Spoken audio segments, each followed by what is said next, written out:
Bonjour à tous et bonjour à toutes et bienvenue pour Franco Raptors sur Choc FM 105.1, votre émission sur les Raptors 100% français avec Mike Laviole, moi-même et bien sûr Patrick Bizindavi. Salut à toi Patrick. Salut Mike, salut à tous les auditeurs de Choc FM, Franco Raptors. On est à épisode 23. C'est l'épisode 23 et on se rapproche petit à petit de la fin de la saison.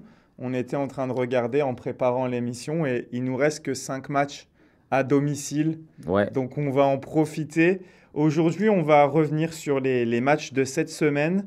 On va, comme d'habitude, parler du joueur de la semaine. Vous verrez de qui il s'agit. On aura une question du jour. Et en deuxième partie, on va regarder un petit peu ce qui reste du calendrier, justement. Quelles sont un petit peu les implications pour la loterie? Comment les Raptors peuvent-ils gérer ça pour essayer de descendre le plus bas possible? On va en discuter tout à l'heure en deuxième partie d'émission. Mais là, on va partir tout de suite avec l'actu des Raptors.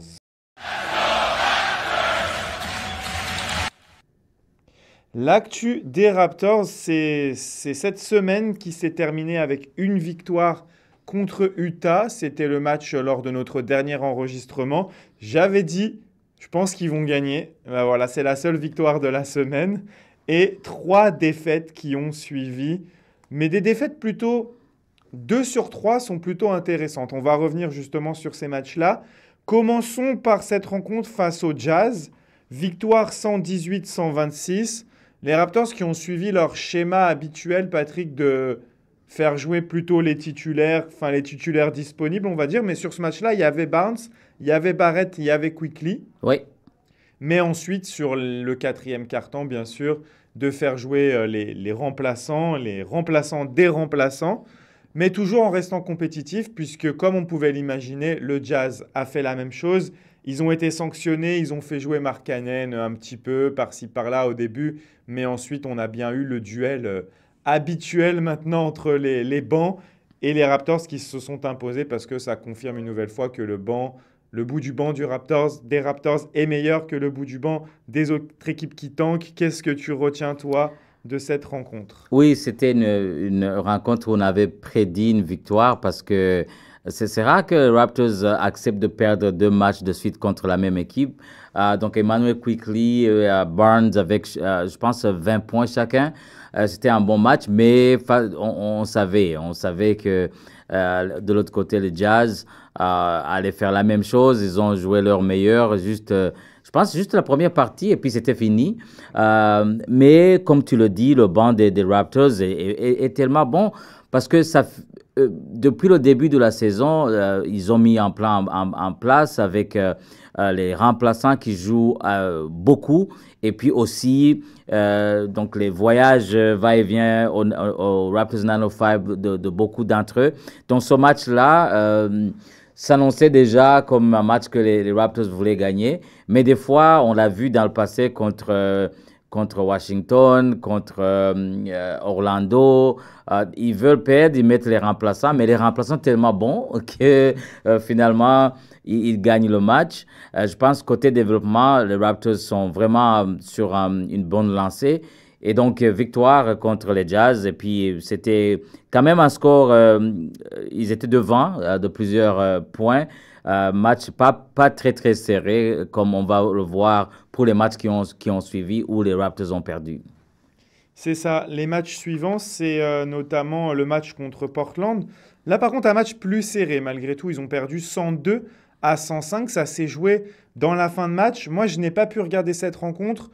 Toi, je sais que tu l'as vu en partie. Ouais. Mais qu'est-ce que tu retiens de ce match contre Portland? Ça, c'était le même scénario. C'était le même scénario. Les Raptors qui jouent bien. À ce moment, ils étaient même devant. Et puis, en quatrième quart-temps, coach Darko décide de faire jouer les remplaçants, faire jouer les 905. Et finalement, l'équipe de Portland s'impose. Mais quand même, un bon match de Ochai Agbaji, qui était longtemps absent et puis qui reprend le rythme. Il a marqué 19 points. Un bon match aussi de Jakob Porter. aussi qui a bien joué ce match-là. Donc, les Raptors étaient devant presque tout le match. Et puis, les derniers moments, Darko décide de mettre les remplaçants. Et c'est là où donc l'équipe de Portland revient. Et c'est vraiment intéressant parce que Portland, c'est une équipe aussi ça fait deux saisons qui sont en reconstruction. Mais on voit le gros travail du coach Chauncey Billups où des joueurs ont vraiment amélioré, ils jouent bien, ils vont bien sûr, ils sont dans une conférence très, très difficile, la conférence Ouest, mais on voit déjà le travail de développement qui commence à porter fruit. En dernier quart-temps, ils sont revenus avec les fans derrière. Et donc, ça montre ce que les Raptors peuvent devenir bientôt. Je pense qu'en termes d'équipe, les Raptors sont loin devant les Portland Trail Blazers en termes de développement parce que à la venue de Brandon Ingram l'année prochaine, on voit que là, ça va aller beaucoup mieux et je pense que c'est une équipe qui va viser les playoffs. Contrairement à Portland, ça va prendre du temps parce que, étant donné que, un, c'est une équipe de jeunes, deux, ils sont dans une conférence très, très dure, mais quand même, ils ont fait du bon travail. Et en dernière minute du quatrième quart-temps, là, ils sont revenus, ils sont passés devant. Ils gagnent de 3 points. Le score n'indique pas vraiment le match parce que, comme on sait, les Raptors, ils ne mettent pas leur meilleure équipe à la fin. Donc, victoire bien méritée des Trail Blazers. Mais c'est ça, et j'ai vu pas mal de spécialistes, j'écoutais le Raptor Show ou les post-games de William Lou et même S. Bahraini, il y en a pas mal qui en ont parlé de comparer ces Blazers aux Raptors et pas mal qui disaient qu'ils s'attendaient à ce que les Blazers aient un saut dans leurs résultats la saison prochaine, mais je suis plutôt d'accord avec toi sur le fait que la différence, c'est que les Blazers sont dans une conférence qui est très très forte et en fait on espère quasiment toutes les équipes, à part Utah, de faire un saut l'année prochaine. Les Spurs qui, on croise les doigts et ont pris, vont récupérer Wembanyama en pleine santé. Ils vont avoir une saison complète avec Fox. Ouais. Donc, les Spurs devraient gagner plus de matchs aussi. Donc, ça rend encore cette conférence Ouest encore plus compétitive. Mais moi, je suis d'accord avec toi. Je pense que les Raptors, ils sont un cran au-dessus, puisqu'on l'a vu sur ce match-là, sans avoir tous les titulaires, puisque, on le rappelle, pour ce match-là, il n'y avait ni Immanuel Quickley, ni R.J. Barrett, si je ne dis pas de bêtises, puisque R.J. Barrett était malade. Ouais, donc, c'est les Raptors avec Scottie Barnes, Jakob Poeltl et, allez, on va dire Ochai Agbaji, qui a un potentiel titulaire, plus vraiment le banc, c'était Colin Castleton, Robinson et AJ Lawson. Là, vraiment, c'était un effectif très réduit. Ouais. On a donné 24 minutes à Garrett Temple sur ce match-là. Donc, c'est dire que l'effectif était très réduit parce qu'il y a encore quand même, malheureusement, des blessures, des joueurs qu'on ne fait pas jouer. Chris Boucher, par exemple. Ouais. Donc, les Raptors se donnent les moyens de ne pas gagner ces matchs-là. Mais malgré tout, ils s'en prennent pas 40 comme contre Phoenix. On va en parler après. Ils sont dans le match contre une équipe de Portland qui avait pratiquement tous ses joueurs. Je crois qu'il y a juste DeAndre Ayton qui n'était pas là. Mais là, c'est vraiment la grosse base de l'équipe de Portland pour l'année prochaine. Bien sûr qu'ils vont avoir un joueur au prochain repêchage, mais eux, ils ne cherchent pas vraiment à tanker. Ils sont beaucoup plus hauts et ils ne perdent pas forcément les matchs. Donc, je suis assez d'accord avec toi je pense que le jump pour les Raptors sera plus important que celui des Blazers, même si les Blazers font partie des belles histoires de cette saison, puisque au début de l'année, je pense qu'on les aurait mis dans le rang des équipes qui tankent. Et au final, et même un Chauncey Billups qui est pas mal critiqué depuis qu'il a pris cette équipe en main, finalement, il fait du travail sur le long terme et ça donne raison quand même à la franchise de l'avoir maintenu, alors qu'au bout de 1 ou 2 ans, on voulait déjà qu'il s'en aille. C'est ça, qu'il s'en aille, mais c'est un bon coach de développement. Et surtout, ce qui se passe en NBA, c'est très difficile de gagner sans une grande star. Et puis les Portland Trail Blazers, depuis le départ de Dame, ils n'ont personne. Donc, ils sont en train de développer peut-être, je ne sais pas ce qu'ils auront au repêchage, mais ils n'ont pas vraiment de grandes vétérans. Là, tu parlais de San Antonio, ils ont Wembanyama, ils ont Fox. C'est très difficile de vraiment percer La seule fois où une équipe l'a fait, c'était les Pistons, leur dernier titre, où c'était vraiment collectif. Ils avaient une grosse défense, mais il faut vraiment une star. Si Chauncey Billups peut être appelé comme une star, mais c'était leur star, mais ce n'était pas une méga star.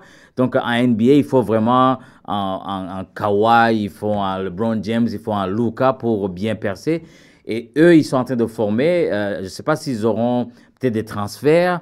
Ils auront besoin de quelqu'un, d'une vedette pour les propulser au prochain niveau. Mais en termes de développement, ils font vraiment un excellent travail.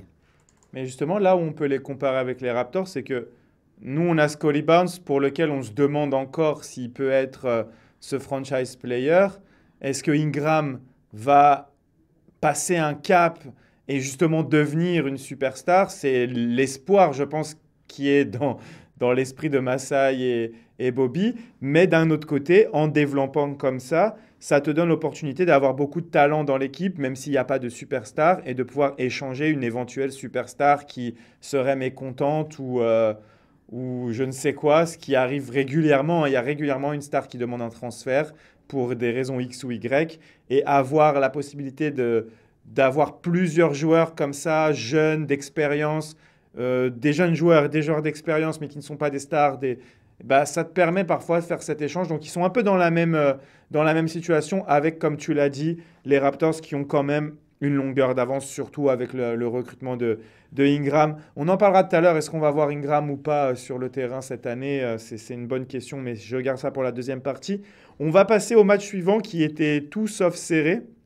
C'est le cas de le dire, puisque les Raptors ont perdu 129-89 du côté de l'Arizona face aux Suns. Enfin, les Raptors ont affronté, j'ai envie de dire, une équipe qui cherche à gagner, même si Phoenix ne le fait pas forcément très bien, parce qu'on en a parlé lors du précédent affrontement entre les deux équipes. C'est pas vraiment une équipe qui tient la route en termes collectifs. En tout cas, ce soir-là, Devin Booker était en feu. Bah oui. C'est Devin Booker plus remplaçant en deuxième quart-temps qui a atomisé le banc des Raptors. Quelques chiffres. Jamal Shead plus-minus moins 25. AJ Lawson, moins 32, Orlando Robinson, moins 21 et Garrett Temple, moins 23. Donc là, vraiment, ça a été très compliqué. Mais même le 5 de départ, Colin Castleton qui était titulaire, moins 28. Alors sur cette rencontre-là, il y avait quand même Quickley et il y avait quand même Scottie Barnes aussi. Mais les Raptors n'ont pas vraiment existé dans ce match. Scottie a plutôt fait une bonne défense sur Kevin Durant. Mais il n'y a pas grand-chose à en retirer. Toi, qu'est-ce que tu retiens de là? Oui, moi, je savais que c'était pas un match facile pour les Raptors parce que, un, ils ne sont pas bons en back-to-back. Ils avaient joué la veille. Et puis, deux, ils ont joué contre une équipe de Phoenix, elle qui cherche à grimper les échelons parce qu'ils étaient en dehors même des play-in. Donc là, ils doivent absolument gagner.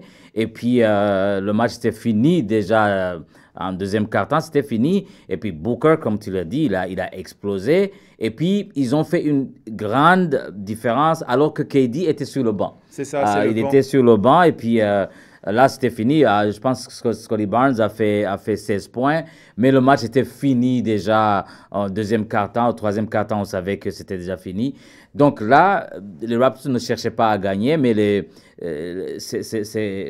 c'est devenu rare que les Raptors perdent une grande différence comme ça. Ça faisait longtemps. Ça faisait longtemps parce que depuis, je pense, décembre, tous les matchs sont serrés. Même s'ils perdent, ils sont quand même dans le match pendant une grande partie du temps. Et puis, quatrième quart-temps, d'accord, mais les remplaçants pour finir le match. Mais ce match-là était fini déjà presque à la mi-temps. Et donc, il fallait qu'ils reposent ces joueurs parce que back-to-back, c'était vraiment difficile. Contre une conférence de l'Ouest qui est tellement compliquée. Mais là, depuis cette victoire-là, les Phoenix sont remontés. Ils sont vraiment maintenant dans les 10 premiers. Donc, c'est deux équipes qui vont dans des directions différentes. Et puis, il fallait un match pour créer un momentum pour Phoenix qui, depuis quelques semaines, c'était vraiment, leur performance était, si je dois utiliser le mot, c'était médiocre. Mais là, ils ont profité d'une équipe faible, entre guillemets, les Raptors, pour créer un momentum. Et puis, Devin Booker qui revient, même sans l'apport de Kevin Durant, l'équipe a gagné. Et donc, ça a continué sur cette lancée. Et donc, ça a fait que ça a été une opportunité pour Phoenix de remonter. Mais les Raptors n'étaient pas vraiment dans le match. C'était fini. Et quand tu vois le temps de jeu qu'il donne à Gary Temple, là, tu comprends que... C'est ça. C'est ça. Il a joué combien de temps, Garrett Temple, contre Phoenix? Il a joué 24 minutes aussi. C'est ça. En ce moment, c'est ça. C'est un peu son temps de jeu. Mais on va voir. On va passer au match suivant. Et je voudrais qu'on s'y attarde parce que c'était vraiment un match très, très intéressant jeudi contre les Warriors. Les Raptors qui perdent 117-114, qui ont été compétitifs pendant tout le match contre une équipe de Golden State, il faut le souligner, qui est vraiment sur une très très bonne dynamique en ce moment. Depuis l'arrivée de Jimmy Butler, ils ont dû perdre 2 ou 3 matchs. 2 matchs. 2 matchs, c'est ça, avec Jimmy Butler. Et ils ont une excellente défense, c'est ça qu'il faut souligner, même s'ils jouent petit. Et puis offensivement, ça reste une équipe avec Steph Curry, avec Butler et avec beaucoup de joueurs, Podziemski qui a été très bon, qui font mal. Et les Raptors qui sont vraiment restés dans la rencontre pendant tout le match, au point où même j'ai eu l'impression que Darko s'est dit « Oh, et si on allait le chercher ?» parce qu'il a terminé le match avec ses titulaires. Il a quand même eu un passage en 4e quart-temps où il a remis son 5 de tank. Ça n'a pas forcément suffi aux Warriors pour qu'ils prennent le large, puisque les Raptors sont quand même accrochés grâce à un Jamal Shead. Je vais te laisser la parole parce que je pense que tu vas revenir sur sa performance. Un Jamal Shead qui a été excellent en sortie de banc, 11 points, plus-minus de plus 6, vraiment, et 6 passes décisives. Bon, il y a 5 pertes de balles qui faisaient un peu mal. On est un peu retombé dans les travers. Les Raptors qui ont perdu 23 ballons sur ce match, c'est vraiment le côté négatif de cette rencontre. Mais il y a énormément de positifs. Je vais te laisser la parole et après, je compléterai sur les choses que j'ai vues qui étaient vraiment très intéressantes. Ah oui, c'était vraiment un excellent match. Et puis, ils avaient une stratégie de défendre contre Stephen Curry et puis de laisser les autres tirer. Et puis, c'était une avalanche de 3 points des Warriors, mais les Raptors étaient là dans le score. Il n'y avait pas vraiment une différence. Et puis, c'est une bonne défense contre Stephen Curry qui a fait, je pense, 1 ou 2 tirs en première partie. Et puis, Draymond Green qui s'est mis à tirer de partout. Mais on savait que ça n'allait pas durer. Il a mis, je pense, 4 tirs à 3 points. Et bonne performance de Immanuel Quickley. C'était vraiment un des meilleurs matchs de Quickley. On voit ce qu'il peut faire. Il était vraiment le général sur le terrain.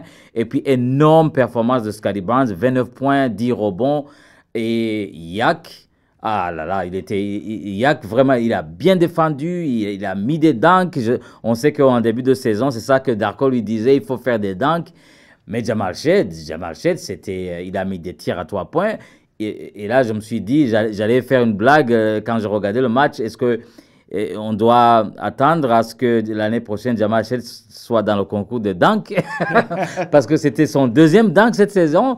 Et puis, pas n'importe quel dunk, il a vraiment percé. Et puis, c'était ouvert, il a mis. Très bonne défense des Raptors. Deuxième quart-temps, avant la mi-temps, il y a eu un run des Warriors. Et là, je me disais, oh là, c'est fini.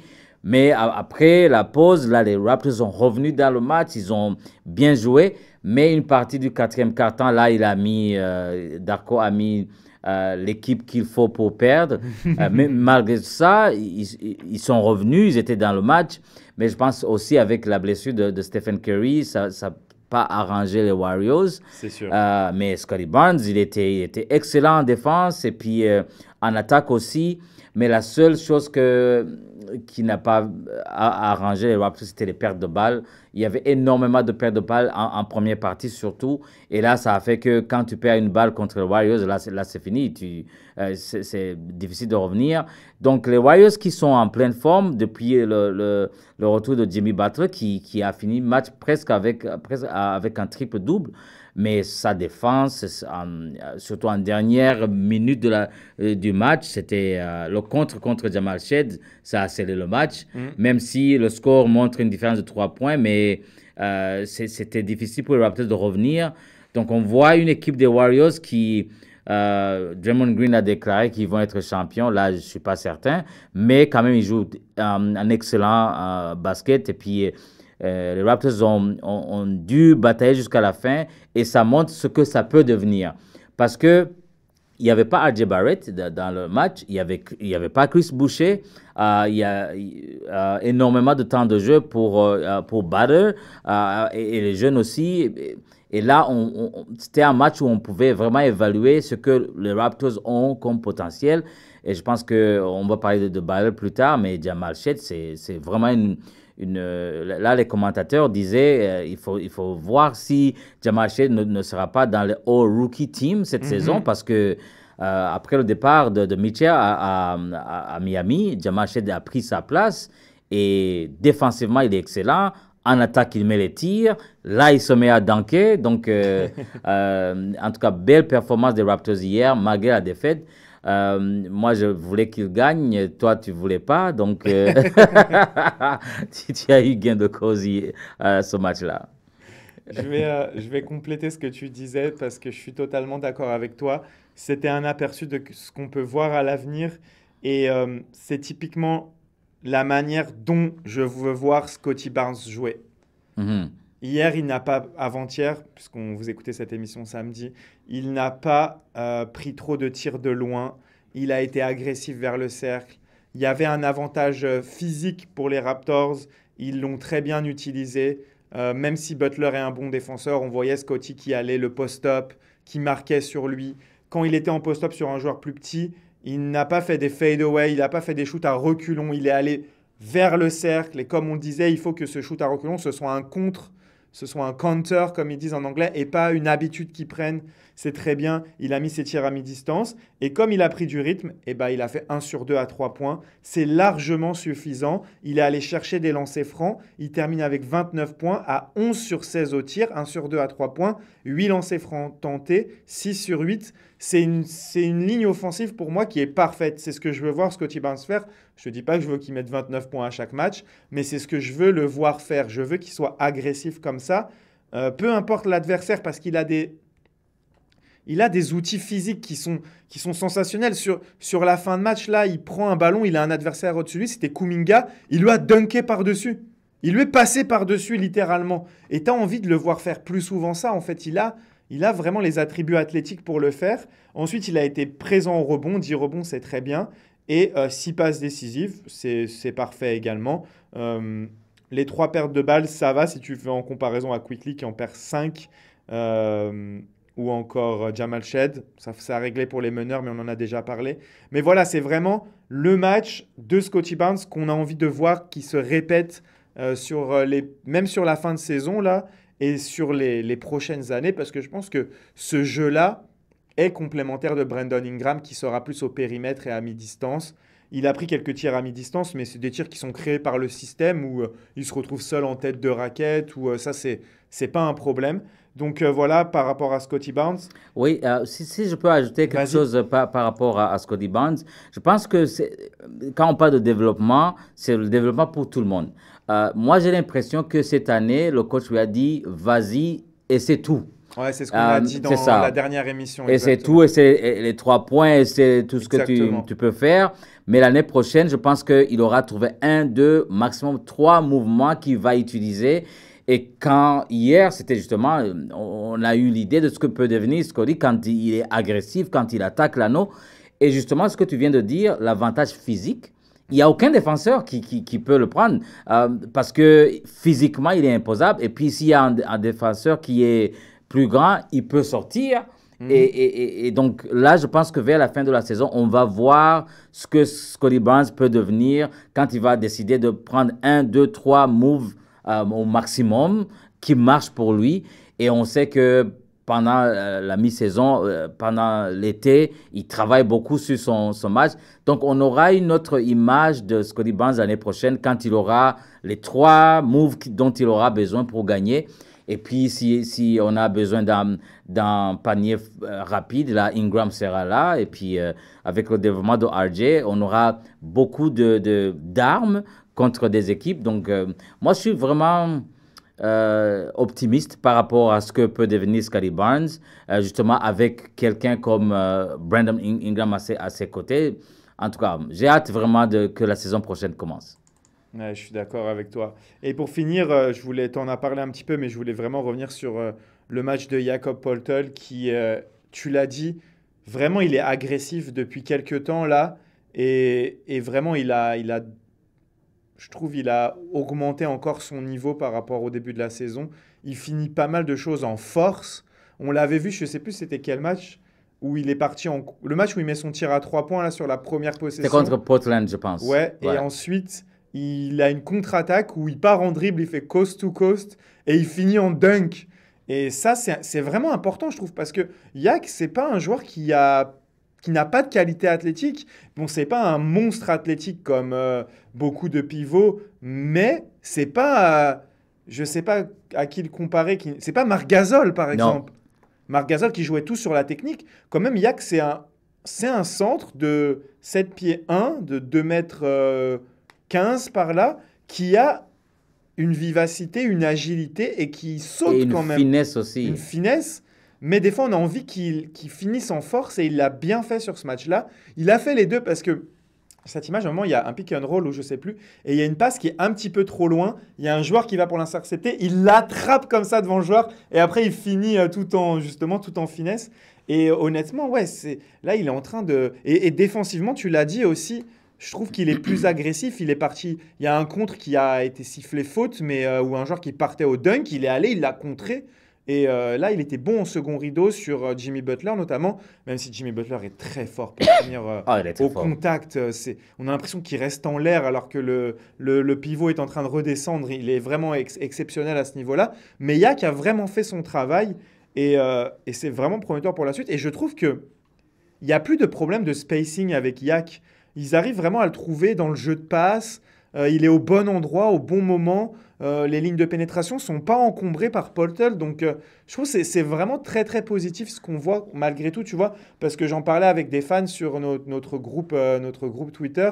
Il y a des fans qui ont complètement lâché la saison, qui ne regardent plus. Je les comprends, hein, parce que nous, on a un œil de spécialiste. On essaye de regarder ce qui est intéressant, les développements et tout. Mais c'est vrai que quand il n'y a pas de résultats en jeu, je peux comprendre que des fans n'aient plus envie de regarder. Ouais. Mais moi, je trouve cette fin de saison, et même cette saison dans son ensemble, en fait, super intéressante par rapport à un tas de choses.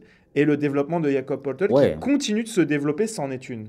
Et il y avait Garrett Temple qui était invité au Raptors Show, on lui a justement posé la question par rapport... Parce que la première possession des Raptors, c'est un tir à 3 points de Yak. Oui. Et puis là, il lui demande est-ce que c'est un hasard qui se trouve dans le coin. Il dit non, ça fait un moment que Yak travaille sur ses tirs à 3 points. Donc, ce n'est pas un hasard que dans la première possession, il met un tir à 3 points. Donc, parce que l'avenir de la NBA, si tu es en centre, si tu ne peux pas, justement, tu en parlais de spacing, si tu n'es pas capable d'être dans le coin pour être dangereux au tir à 3 points, tu n'as plus de place. Donc là, il travaille sur son jeu. Mais comme tu viens de le dire, Yak, c'est quelqu'un qui... en fait, c'est le tir à 3 points qui lui manquait pour être un joueur centre complet. Mais là, il commence à travailler là-dessus. Mais sa défense, et puis l'attaque, il me rappelle, pas au même niveau, mais il me rappelle Jokic, où toutes les balles passent par lui. Et c'est lui qui facilite l'attaque. En fait, c'est un meneur de jeu dans un corps d'un centre qui facilite les passes, qui défend bien. Mais là, quand il va commencer à mettre les 3 points, là, ça sera vraiment difficile de pouvoir défendre contre les Raptors qui quand même, avec le jeu de Darko, c'est un jeu de 4, c'est un jeu de gens qui ne sont pas, là je cherche le mot en français, selfish, donc la balle tourne, les joueurs tournent. Alors si Yak commence à mettre des tirs à 3 points, là ça devient une équipe dangereuse. Donc c'est vraiment un gros développement. Et puis je pense que lui, il a la bonne attitude. Lui, il veut jouer tous les matchs, mais il comprend aussi que sur le long terme, il y a des matchs où il va se reposer. Mais quand il est là, il va jouer. Et puis là, il nous montre une autre facette qu'on n'a pas vue, qui met un 3 points et qui prend la balle d'un côté à l'autre, qui met le dunk à la fin. C'était beau à voir. C'est c'est vrai, on a un œil différent par rapport aux fans qui, eux, ils veulent juste que les Raptors gagnent à chaque match. Mais en termes de développement, cette équipe-là a fait un excellent travail cette saison. Après, je ne suis pas sûr que. Je ne sais pas si Yak va vraiment développer ce tir à 3 points, mais en tout cas, il y travaille. On va suivre ça. Et la chance, c'est qu'il reste des matchs pour expérimenter. Mais par exemple, contre Golden State, il n'en a pas pris. Donc, et puis le tir qu'il met, c'est quand même avec des rebonds sur le cercle. C'est pas un filoche. Bon, on va voir. C'est pas Jokic. C'est pas Jokic, c'est sûr. Mais on va voir. C'est un élément à suivre et c'est très intéressant. Bon, on a été très bavard. On va mettre fin à la première partie maintenant parce qu'on a déjà fait une belle demi-heure d'émission. Je vais lancer la pause et puis on se retrouve juste après. Nous sommes en pause. Si vous appréciez l'émission, pensez à vous abonner à notre chaîne YouTube de Choc FM. Activez la cloche pour ne rien manquer. Likez et commentez. Vous pouvez aussi retrouver ce podcast en rediffusion sur toutes les plateformes. Le nom, c'est bien sûr Franco Raptors avec vous, Patrick Biznavi et Mike Laviole. Toutes les semaines, les samedis, à partir de 13h sur Choc FM. De retour pour la deuxième partie de cette émission Franco Raptors. On a bien parlé des derniers matchs. On est allé un petit peu plus loin aussi. On a fait le tour des joueurs qui progressaient, qui faisaient de belles performances. Et parmi ces joueurs qui progressent, on n'a volontairement pas évoqué un joueur, Immanuel Quickley, Patrick, qui vraiment est en train de retrouver un rythme mais depuis quelques temps déjà, hein, parce que sur les 7 derniers matchs, il tourne à 20 points, 20,6 points. Il est à 36,4% à 3 points et 5,6 passes. Donc, c'est plutôt pas mal. Les pertes de balles, seulement 2 pour un meneur de jeu. C'est tout à fait correct. Un ratio de 5,6 passes pour 2 pertes de balles.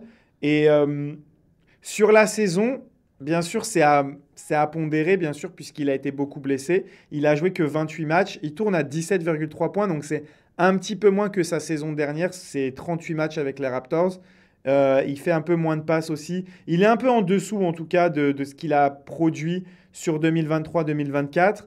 Mais ça s'explique par les blessures. Je voudrais qu'on se concentre plutôt justement sur ces 7 derniers matchs. Honnêtement, sur ces 7 derniers matchs, le moins de points qu'il a mis, c'est 15. Il a fait 24 contre Orlando, 15 contre Orlando, 34 contre Utah, 15 contre Washington, 20 contre Utah de nouveau, 15 contre Phoenix et 21 contre Golden State. C'est quand même très, très régulier dans le scoring, avec des pourcentages à 3 points en dehors du match contre Utah, le deuxième, qui sont les deux derniers. Phoenix et Utah, c'était pas génial, 28%, 25%. Mais sinon, c'est du 42, 33, 46, 50 et 28 contre Orlando. Il y a un peu de up and down, mais le tir à 3 points, c'est ça de toute façon. En soi, c'est 36% de réussite à 3 points sur ces 7 derniers matchs. Qu'est-ce que tu penses de ce que Quickley est en train de redevenir peut-être parce qu'en tout cas, c'est bien mieux que ce qu'il montrait à New York. C'est ce qui nous a laissé entrevoir la saison dernière. Là, ça commence à revenir et c'est vraiment très intéressant, je trouve. Oh, c'est vraiment très intéressant. Tu l'as dit, il a été absent pendant longtemps. Il a eu 2 blessures de suite qui l'ont mis sur les bancs pendant longtemps. Mais le basketball, c'est un jeu de rythme. Il faut avoir ce rythme. Donc, c'est pour cela que quand les joueurs sont blessés longtemps, il faut leur donner du temps pour revenir, pour retrouver le rythme. Et là, on voit que Quickley, là, retrouve le rythme. Il est précis au tir à 3 points. Il donne de bonnes passes. Il ne perd pas la balle. Et puis, c'est quelqu'un qui joue avec... il a du fun à jouer avec les autres. Et puis, hier, il a tiré un tir à 3 points. Il pensait que le tir allait entrer. Il a commencé à célébrer avec sa fameuse danse, mais le tir la balle est sortie. Mais Quickley, c'est vraiment, on voit ce que, encore une fois, je reviens à la saison prochaine, on voit ce que peut devenir les Raptors la saison prochaine avec lui en tant que meneur, parce qu'il a la commande vraiment du jeu. Je pense que quand il veut marquer, quand il veut pénétrer, juste un écran de Yak, là, donc là, c'est ouvert. Et puis, quand il met les tirs, quand il fait de bonnes passes, je pense que c'est le meneur qu'il faut pour les Raptors. Il y avait quand même, on le disait dans les émissions passées, défensivement, c'est pas Jamal Shead, mais il fait des efforts. Il fait des efforts défensivement. Je pense que ces derniers matchs, j'espère qu'il n'y aura pas beaucoup plus de repos comme RJ Barrett et les autres, qu'on continue à lui donner du temps de jeu parce qu'il a retrouvé son rythme. Il tourne à plus de 20 points les derniers matchs. Donc, je pense que donc, ces derniers matchs et l'été, là où il va retravailler encore une fois sur son match, il va revenir l'année prochaine très en forme. Et puis, il aime bien Toronto. Il aime bien cette équipe, il aime être dans cette équipe. Et le fait qu'il est venu avec RJ, qu'il connaissait bien depuis longtemps de New York, ça fait que la dynamique fonctionne. Et là, cet été, il a signé un gros contrat. Donc, on l'aura pour les prochaines saisons. Je pense qu'il est prêt pour l'année prochaine et les playoffs aussi. Ouais, moi, je voulais souligner deux améliorations qui sont notables dans son jeu. Et tu en as un petit peu parlé. C'est la défense. Là, je trouve qu'il est vraiment très, très bon en défense ces derniers temps. Il a fait de très, très bons matchs. On a l'impression qu'il a retrouvé du rythme physique, en fait. Il est plus débordé comme c'était le cas. J'ai l'impression, je ne sais pas si c'est le cas ou pas, mais on dirait qu'il a repris en masse musculaire. J'ai l'impression que ses bras, ils sont plus gros et il est moins, j'ai pas le mot en français, mais bullied au panier. J'ai l'impression qu'il est plus solide sur son haut du corps et ça l'aide beaucoup. Et une autre chose, ça peut l'aider de l'autre côté, et c'est ce qu'on a remarqué, c'est qu'il va beaucoup plus au cercle. Les critiques qui avaient été faites lors de la saison dernière par un peu tous les gens qui analysent les Raptors, c'était que en dehors de son flotteur, il avait du mal à aller vraiment au cercle. C'est pas un joueur qui finissait beaucoup au lay-up.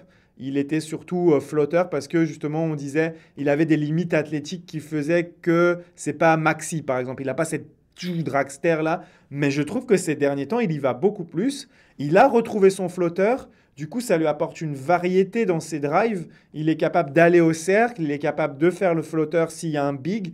Donc, je trouve que ça, c'est vraiment très intéressant et ça, vraiment, c'est un développement dans son jeu qui est nécessaire si on veut qu'il passe à l'étape supérieure.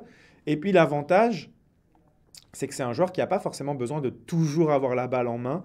On voit que c'est un shooter en mouvement. Bon, c'est pas Steph Curry non plus, mais il est capable de se déplacer, de prendre des écrans, de shooter en mouvement, notamment dans les coins ou à 45 degrés. Là, il est très très bon pour ça. Et ouais, c'est vraiment très très positif. Et l'une des données qu'on voulait regarder aussi sur la fin de la saison, c'est sa complémentarité avec Scottie Barnes. On n'avait pas eu trop l'occasion de le voir. Ça commence à se voir, mais je ne sais pas ce que tu en penses. Pour l'instant, ce n'est pas non plus une évidence, je trouve. Qu'est-ce que tu vois du jeu entre les deux? Je trouve qu'il n'y en a pas autant que ça au final. En fait, il y a beaucoup de jeux avec le pick and roll de Yak, mais je ne vois pas beaucoup de jeux à deux, Scottie Barnes, Quickly. Est-ce que c'est quelque chose que tu penses qu'ils peuvent encore améliorer sur la fin de la saison? Oui, je pense que oui. Même hier, il y avait, en ce moment, il y avait une longue partie du match où il y avait Jamal Shead et Emmanuel Quickly en même temps sur le terrain. Donc, je pense qu'il y aura une dynamique à développer parce que moi, je pense que Darko est en train d'essayer beaucoup de choses en même temps. Donc, mais l'année prochaine, il aura une rotation bien rodée, bien fixe. Il aura les données qu'il aura eues cette saison pour pouvoir trouver les combinaisons. On voit de plus en plus Yak jouer avec Robinson. Donc, il y a vraiment beaucoup plus de combinaisons. Ils essaient des choses. Mais l'année prochaine, je pense qu'on aura cette dynamique-là quand ils seront tous sur le terrain. Avec l'ajout de Ingram, qu'est-ce que ça va donner? Mais tu as raison, cette saison, il y a de moins en moins de combinaisons avec Scottie Barnes. Et puis, quand Quickly n'est pas dans le jeu, Scottie Barnes peut monter avec la balle. Et des fois, dépendamment de qui a le rebond, il peut monter. Mais on voit de moins en moins la combinaison Scottie Barnes, Quickly. Peut-être que moi, je me dis que c'est Darko qui est en train d'essayer de différents trucs pour pouvoir se préparer pour l'année prochaine. Mais quand tout sera rodé, je pense que cette combinaison va revenir parce qu'il y aura peut-être moins de remplaçants qui vont jouer l'année prochaine. Donc, il y aura beaucoup plus de temps de jeu entre les deux. Et là, on pourra voir ce que ça peut donner. Après, ce qu'il faut noter aussi, c'est que le jeu de Darko, c'est pas forcément du jeu fait pour 2 joueurs ou pour un joueur. C'est pas forcément des systèmes appelés pour un joueur en dehors des remises en jeu et tout ça, mais c'est du jeu qui est assez fluide en fait, qui est basé sur la lecture. Donc il n'y a pas forcément un système où il va dire Scotty, tu dois faire le pick pour Quickly et c'est Quickly qui va te donner la balle ensuite. C'est pas trop ça le jeu de Rajakovic, donc c'est peut-être pas forcément un problème tant que les 2 joueurs sont efficaces dans ce système-là, sans qu'ils aient à jouer l'un par rapport à l'autre. C'est peut-être pas forcément un problème. On verra comment ça va évoluer sur la suite de la saison, mais c'est vrai que honnêtement, offensivement, le système il marche bien et je pense qu'il n'a pas besoin Darko d'aller chercher des points précis pour mettre en avant 2 joueurs sur. Je pense que c'est pas sa philosophie, donc on va voir ça sera intéressant. C'est pour ça que j'aimerais bien quand même qu'on voit Ingram sur la fin de la saison parce que c'est quand même un joueur qui joue pas mal en ISO. Je veux voir si Darko va lui appeler des ISO ou si vraiment on va voir Ingram dans le flow des systèmes des Raptors et que les ISO ou en tout cas le jeu en 1 contre 1 de Ingram, ça sera juste sur les fins de possession où le système n'aura pas marché. C'est pour ça que ça serait quand même intéressant de l'avoir, même s'il lui fait jouer une mi-temps comme ils font là, tu vois, une mi-temps avec les titulaires, tu lui donnes 20 minutes, on attend de voir ce qu'il donne en 20 minutes et puis après, tu le mets de côté parce que tu as envie de perdre le match. Mais moi, j'aimerais bien voir Ingram sur J'espère qu'ils vont au moins nous donner l'occasion de le voir. Et surtout, l'une des forces de Darko, c'est par exemple après un temps mort. Il fait vraiment des jeux qui sont bien, qui lui permettent d'avoir un panier rapide. Donc, avoir Ingram après un temps mort, je pense que c'est là où on peut le voir en action. Mais sinon, le système de Darko, c'est un système où ça bouge, la balle bouge, les joueurs bougent. Mais si tu as besoin d'un panier rapide après un temps mort ou bien en remise de jeu, là, tu as quelqu'un qui peut te le faire. Présentement, ce n'est pas beaucoup qui peuvent avoir, même Scottie Barnes, ce n'est pas sa force. Non, c'est pas sa force, c'est quelqu'un qui... C'est un joueur complet, mais si tu lui demandes de marquer un panier, de confectionner un panier rapide, ce n'est pas sa force. Donc, je pense que il sera beaucoup plus utilisé en retour de temps mort ou bien en remise de jeu. Mais ce serait le fun vraiment de le voir jouer au moins un match ou 2, de voir ce que ça donne dans le système Darko avant, bien sûr, la saison prochaine. C'est bien, on a parlé d'Ingram, c'était prévu pour la fin, mais je vais te poser la question, est-ce que c'est la blessure à la cheville la plus longue de l'histoire de la NBA, comme l'a dit ESPN?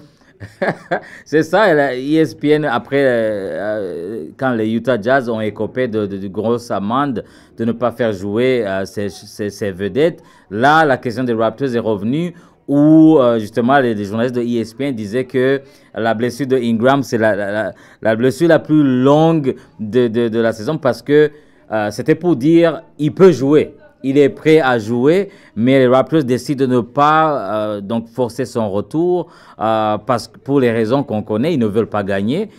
Mais avec le peu de matchs qui restent, peut-être on va avoir l'occasion de voir 1, 2 ou 3 matchs cette saison. Mais je pense qu'ils le font exprès. On l'a vu même l'année passée avec la blessure de Scottie Barnes. Il pouvait revenir.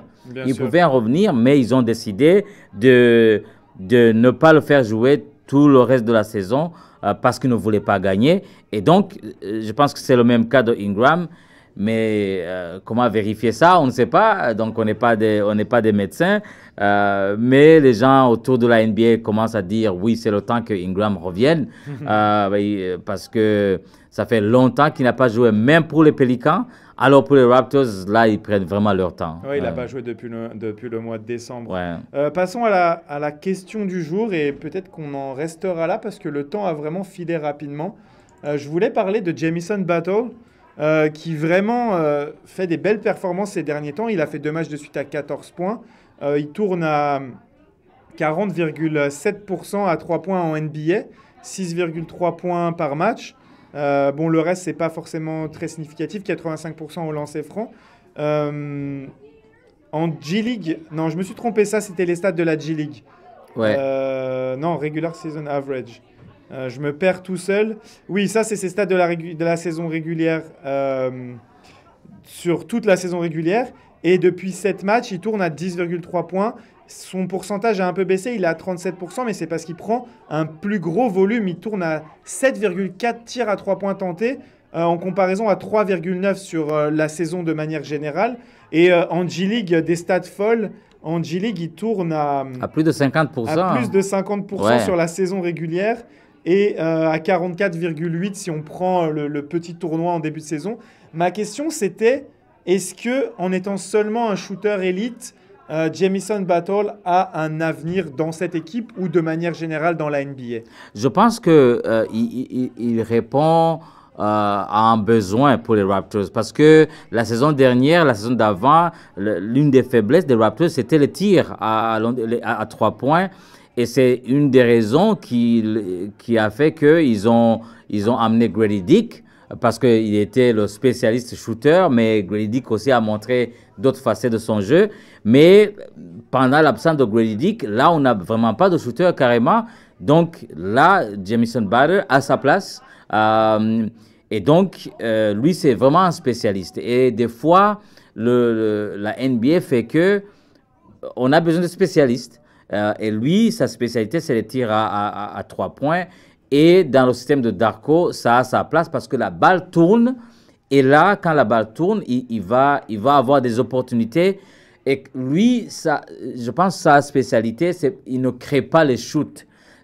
La balle tourne et arrive, soit c'est catch and shoot, soit il fait un seul dribble et il va shooter. Donc, ce n'est pas quelqu'un comme Stephen Curry qui va dribbler et puis chercher le shoot lui-même. Il faut qu'il soit dans un système qui fait que quand la balle tourne, il va le trouver ouvert. Et quand il est ouvert, il a une bonne adresse au tir à 3 points. Oui, la question que tu viens de poser, je pense qu'il a une place chez les Raptors. Il a une place en NBA. Et puis, il a, je pense, 23 ans. Donc, il vient de commencer sa carrière NBA. Et le système de développement des Raptors fait que quand il n'est pas avec l'équipe première, il est avec les 905. Et beaucoup plus, il a le temps de jeu. Et hier, oui, parce qu'on enregistre l'émission le lendemain du match, je pense qu'il était aussi bon en défense. Il a essayé vraiment de son mieux pour bien défendre. Donc, je pense qu'il a une place dans cette équipe. Mais l'année prochaine, ça va dépendre des joueurs qu'ils vont avoir. Mais je pense que c'est un joueur qui peut trouver sa place dans une rotation, dans une équipe NBA. Mais je te suis et j'aime bien ce que tu as dit sur sa défense hier contre Golden State parce que je pense que ça va être très important pour lui de vraiment montrer qu'il peut être un défenseur correct. Je ne dis pas un défenseur élite, mais il a besoin de ne pas être un joueur négatif le jour où ses tirs à 3 points ne rentrent pas. On sait que les shooters spécialistes, ça reste des menaces, donc ils vont quand même étirer la défense, même les soirs où ça ne rentre pas. Mais s'il ne marque pas de points, il ne faut pas qu'il en coûte de l'autre côté. Et je trouve que hier, même, il y a eu des passages sur Jimmy Butler où il était plutôt pas mal. En plus, ce n'est pas un joueur qui est de petite taille, il est quand même assez grand. Il est fin, mais il n'est pas non plus... c'est pas Rip Hamilton ou des joueurs comme ça. Il a quand même un physique. Et même parfois, il montre des choses en pénétration et tout ça. Donc, comme tu l'as dit, c'est un joueur off-ball. Hein. Ce n'est pas un joueur qui a besoin du ballon pour exister. Mais je pense que s'il continue à progresser en défense et qu'il met ses tirs, ça, il va les mettre, c'est sûr. Et il apporte quelque chose d'autre sur... ce qui est important aussi pour les shooters comme ça, c'est quand il y a des joueurs qui viennent pour close out, d'être capable de feinter et d'attaquer le cercle, de faire la bonne passe. Et c'est ça qu'il doit développer pour vraiment s'imposer dans la NBA. Mais après, comme tu l'as dit, le truc, c'est que l'effectif, il est quand même assez riche parce que là, on a beaucoup de blessés. On oublie qu'il y a Grady, comme tu l'as dit, et Jacoby Walter qui ne jouent pas. Et du coup, c'est vrai que sur ces postes de ailier arrière, il y a quand même énormément de monde. Grosse compétition. Une très grosse compétition. Donc, vraiment à voir comment ça va se dérouler la saison prochaine. Surtout qu'il y aura Ingram en plus. Ingram qui va décaler RJ Barrett sur un poste 2, poste d'arrière.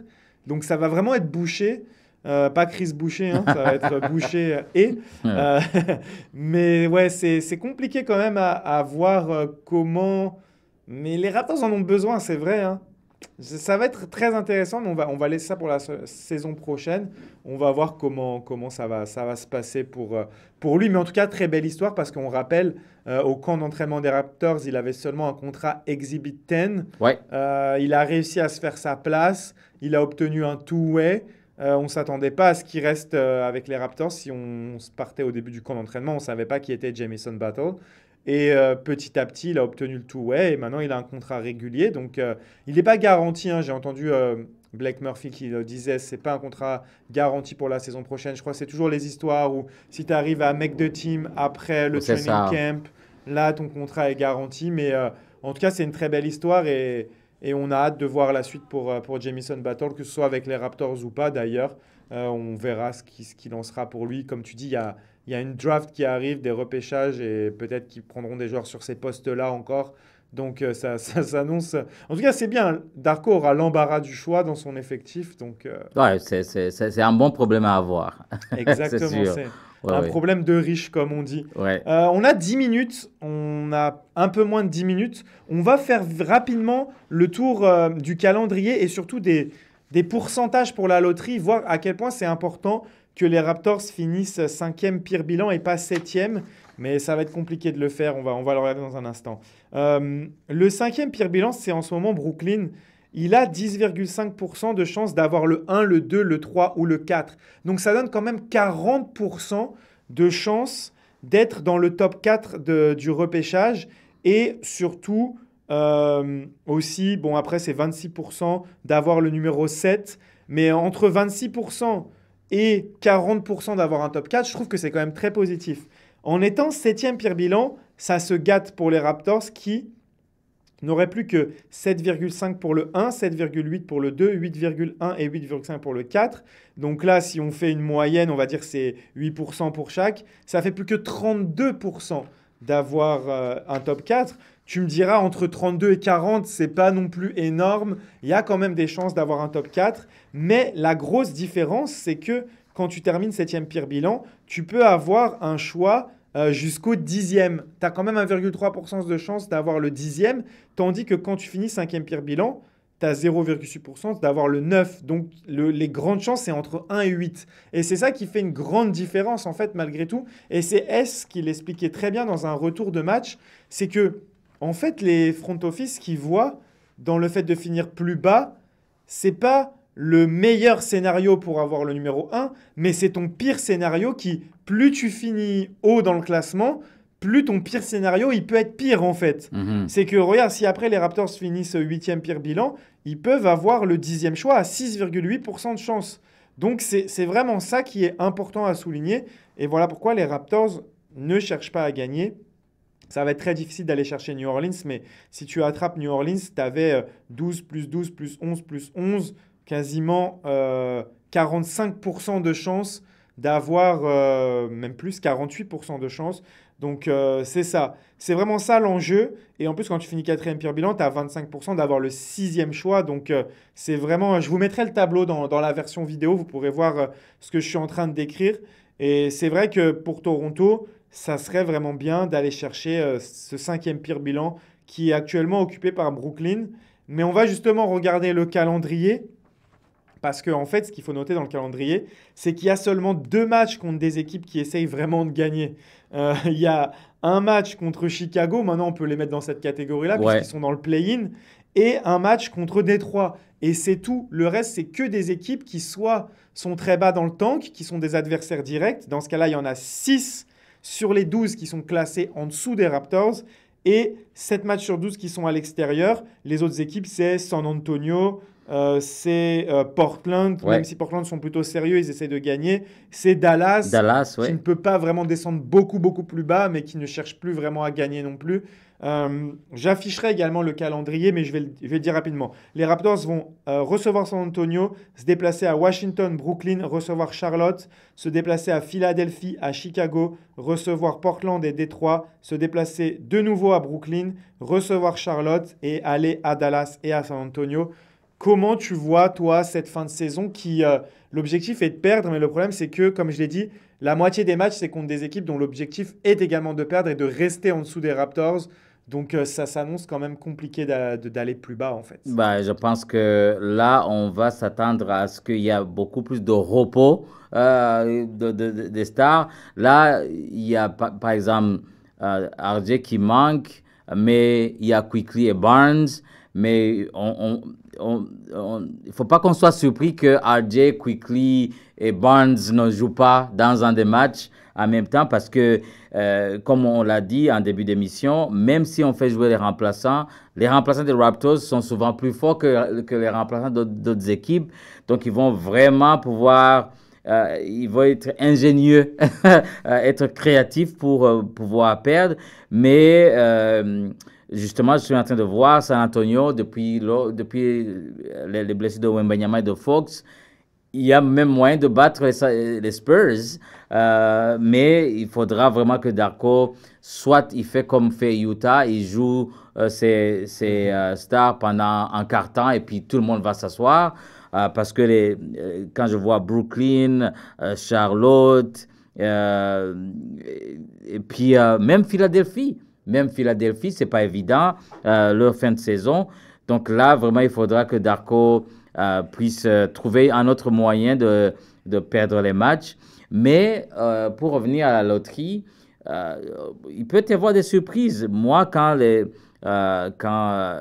Hawks d'Atlanta ont eu la première place, c'était une grosse surprise parce qu'ils avaient peu de chances d'avoir la première place au draft. Donc, ça donne un peu d'espoir que avec le moins pire bilan, on peut se retrouver premier, deuxième, troisième, parce que les dieux du basket peuvent sourire aux Raptors. On ne sait pas. Donc, ça va vraiment être très intéressant la fin de saison. Mais c'est drôle de voir dans un match de basket où on encourage de perdre. Le sport en général, c'est fait pour gagner. Mais là, on a le long terme en perspective. Donc, ce sera vraiment intéressant de voir la fin de saison des Raptors. Oui, et puis pour conclure là-dessus, les Raptors, la chance qu'on a, je pense, c'est que ce sera que sur ces derniers matchs et que la saison prochaine, ça sera bien différent. Et ça, c'est vraiment cool. Et qu'est-ce que je voulais dire? Et oui, touche d'espoir en plus par rapport à ce que Patrick disait. Les Raptors, à la fin de la saison 2020-2021, avaient eu le 7e pire bilan et avaient obtenu le 4e choix de la loterie. Et ils avaient obtenu Scottie Barnes. Ouais. Là, s'ils obtiennent un top 5 de cette draft-là, ce sera un joueur très, très fort. Donc, et puis, s'ils ne l'ont pas, moi, je mets toutes mes cartes sur Kaman Malwash. Et comme ça, on aura le duo de la NBA Academy Africa qui sera réuni avec Ulrich. Et ça serait sensationnel. Honnêtement, ça serait sensationnel de les voir ensemble. Parce que c'est vraiment des amis. Et si vous vous rappelez de l'interview avec Godlove, il avait dit que Ulrich est vraiment très proche de ses amis et il veut toujours tout faire pour ses amis. Donc, ça ne sera même pas une concurrence malsaine entre les deux parce qu'ils seront quand même en concurrence pour un poste. Mais ça sera très intéressant à voir. On va se quitter là-dessus, Patrick. Oui. Merci à tous les auditeurs de nous suivre toujours plus nombreux sur Choc FM 105.1, sur les réseaux sociaux et sur la version YouTube qui est de retour depuis 2 épisodes ou depuis le dernier épisode. Merci à tous. Merci à toi, Patrick. Merci beaucoup, Mike. Et puis, comme on dit à chaque fois, tu as maintenant le micro pour clôturer, ce qui n'était pas le cas l'émission passée. Vous l'avez certainement remarqué, mais comme on dit toujours quand on se quitte... Let's go Raptors! Let's go Raptors!